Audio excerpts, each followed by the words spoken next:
Hi, my name is Mirza Big and this is my final project for EECS1011. For the first learning outcome, the algorithm uses the feedback from the soil moisture sensor to water the plant. Basically, once the program starts and the loop starts, the soil moisture sensor will let it know whether to turn the pump on or not. And this can be seen in the flowchart that I have provided. The second learning outcome, we're using fundamental programming constructs like loops and conditionals. Basically, the loops are based on whether the loop is true or not, and the conditionals are based on the state and value of the soil moisture sensor to turn on the pump, as can be seen in my code. For the third learning outcome, I have programmed a function to be in a MATLAB file, and this function essentially creates a graph. After the animated line function has been defined, as can be seen here, live graph has been defined.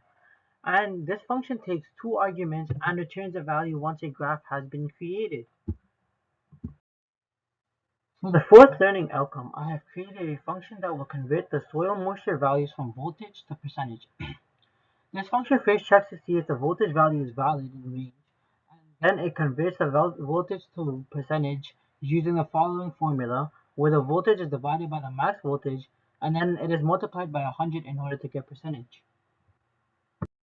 For the fifth learning outcome, I'm using MATLAB to continuously plot data on a graph automatically as the program continues to get values from the soil moisture sensor.